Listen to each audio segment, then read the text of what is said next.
In a harrowing turn of events at a campaign rally in Butler, Pennsylvania, former President Donald Trump narrowly escaped an assassination attempt that left the nation reeling.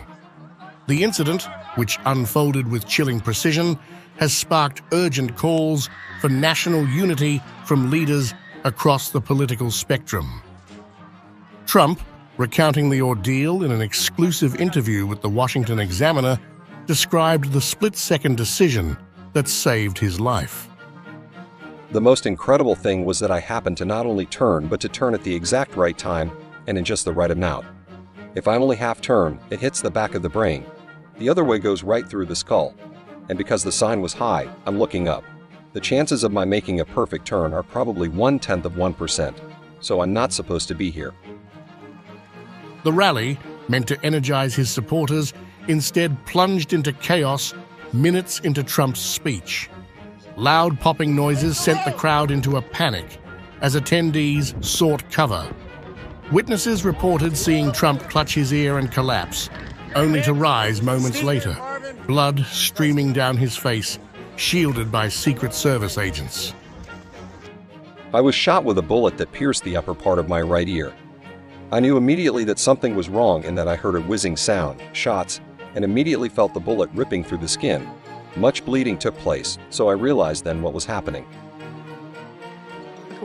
In the interview, Trump revealed that his survival hinged on the precise angle of his head at the moment of the shot. That I would turn exactly at that second, where the gunman wouldn't stop the shot is pretty amazing. Pretty amazing. I'm really not supposed to be here.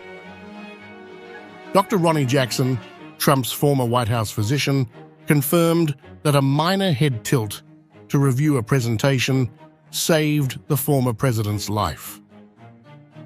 That chart that I was going over saved my life. If I hadn't pointed at that chart and turned my head to look at it, that bullet would have hit me right in the head. Jackson also disclosed that his nephew was injured in the chaos, though his wounds were not severe. Thankfully, his injury was not serious and he is doing well. My family was sitting in the front, near where the president was speaking.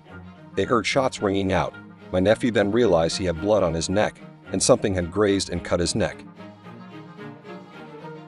Photographs taken by New York Times photographer Doug Mills, now circulating widely on social media, capture the bullet's near-fatal trajectory. One image shows a gray line just above Trump's left shoulder, another depicts Trump clutching his ear, and a third shows blood on his hand.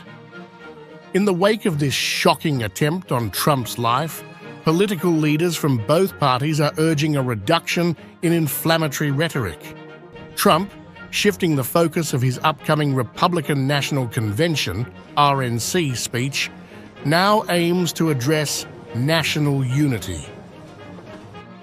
This is a chance to bring the whole country, even the whole world together. The speech will be a lot different than it would have been 2 days ago.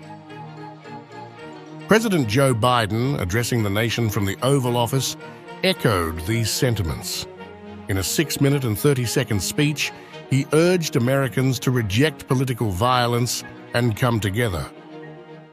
But in America, we resolve our differences at the battle box. You know, that's how we do it, at the battle box, not with bullets.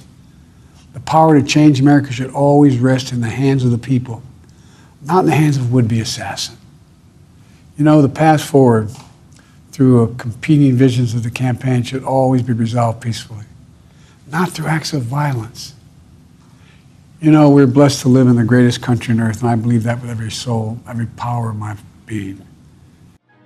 Meanwhile, Trump is all set to attend the Republican National Convention as per his earlier schedule. He posted on his Truth Social account that he will be leaving for Milwaukee as scheduled.